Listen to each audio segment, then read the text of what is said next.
Hi there, it's Bibi Cameron, and today I'm going to show you how to make this mini box. The size of this box is about 1 inch or 2.5 centimeters. You will need glue to make this box, as it has these little flaps here that keeps the box closed. I have made a couple of earrings and I put them inside just to give you a minimum reference of what you could put inside.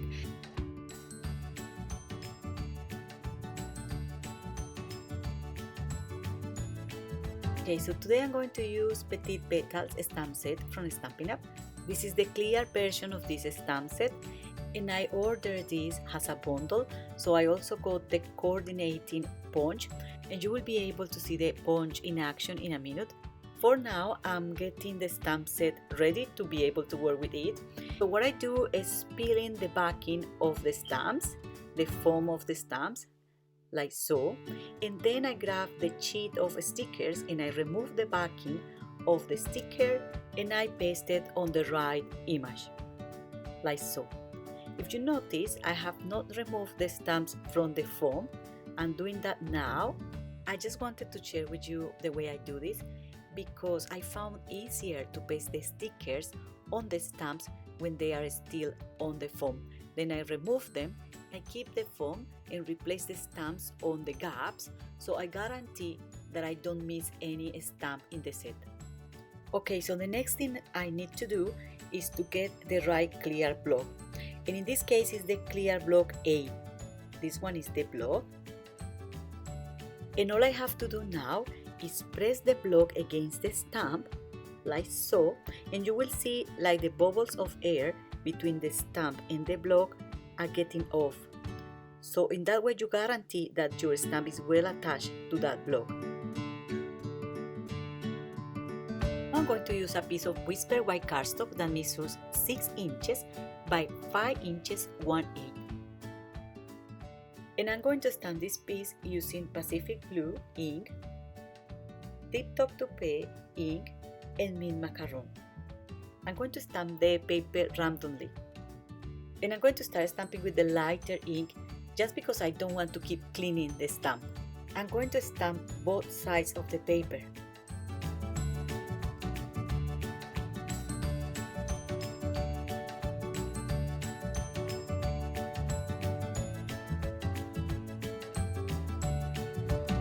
And now I'm going to use some scraps of whisper white cardstock to stamp a couple of flowers to make the embellishment for this box.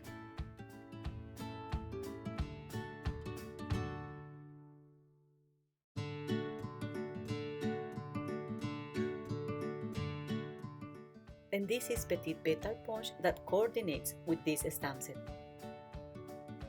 There is a variety of things you can create with this sponge. It's soft and easy to use. I have created a Pinterest board in my Pinterest, so you can see many projects made with this sponge. You can find the link underneath this video in the video description, and you can just click there and go and visit the board so you can have more ideas of what you can create with this tool. When I finish punching out the flowers, I just use a scoring tool to be able to give a little bit of dimension, and then using glue dots, I paste the petals one on top of each other, and that's how I create a nice embellishment for this box.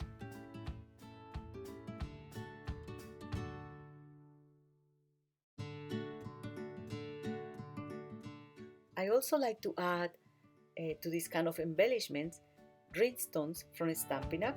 This is a package of very pretty rhinestones, and it comes in different sizes. You can also use basic pearls. If you see a little bit of that package, you will get different sizes, but in this case I'm going to use rhinestones, and just like that,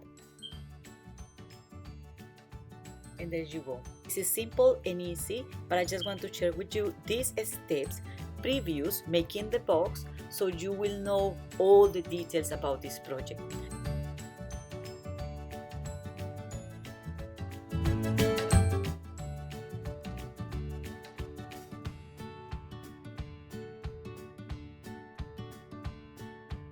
And now I'm going to grab my scoring board and I'm going to position the paper there This side here is 6 inches and this one here is the 5 and 1/8 inches.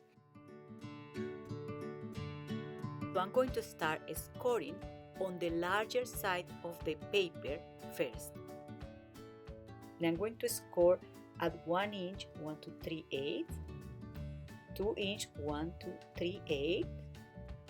Then I jump to 3 inches 1 2 3 4 5/8, and then I go to 4 inches 5/8.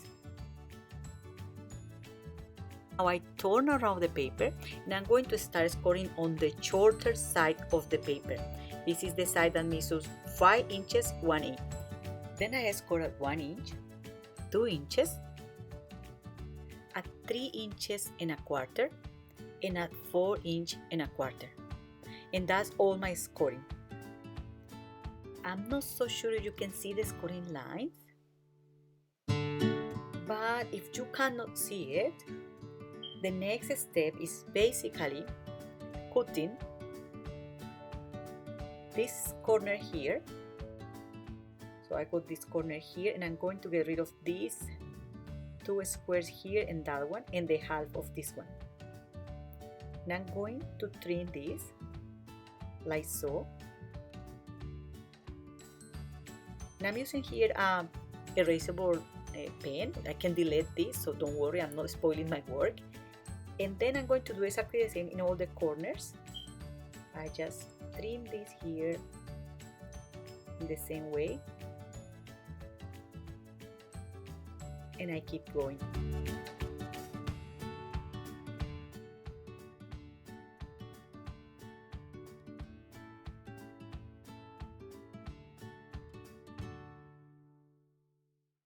To trim this on top of the scoring lines. I didn't do it perfectly, so I'm going to fix this now. But it's necessary to cut right on top of the scoring lines. And now I'm going to use this little punch here. It's a corner punch from Project Life. Like so. And then if you don't have this corner punch, you can use scissors, or if you have the envelope punch board, you can also use it to round these corners. I'm going to show you here how to do that with the punch, with the back of the punch, just like that.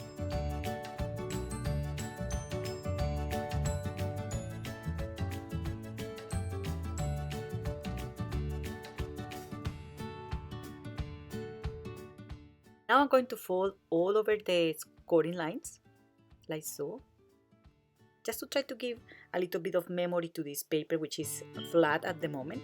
So I'm just going to try to give shape with my hands to this box. And in these corners, I'm just going to bend the paper like so to create that corner. And I'm going to do exactly the same in the 4 corners. Just bending the paper, gathering together those sides like that. Let me show you a little bit closer here. So help the paper with your hands to create that shape. Now we're going to get the shorter flaps and we are going to fold them towards the center of the box, and then we are going to do exactly the same with the larger ones, which are going to be in the outside of the box, like so. And now all we have to do is to create a cut here using scissors, like so. And then I turn around the box and I create in the opposite side another cut like that. You can see here the cuts I just made, one here and one there in the opposite side of the box. And then I'm going to latch this on.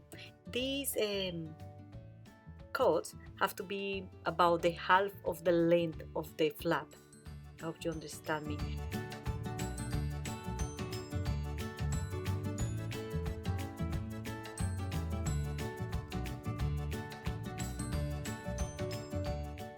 So all I have to do now is just paste the embellishment with a glue dot. If you feel that these flaps here are too large, you just can trim them. And using the corner punch again, you can reshape those corners or those edges there. So that's all for today. I hope you enjoyed this video. Do not forget to subscribe to my channel, visit my blog for more ideas or inspiration, or to order Stampin' Up products anytime. Thank you very much for watching and happy crafting. Bye!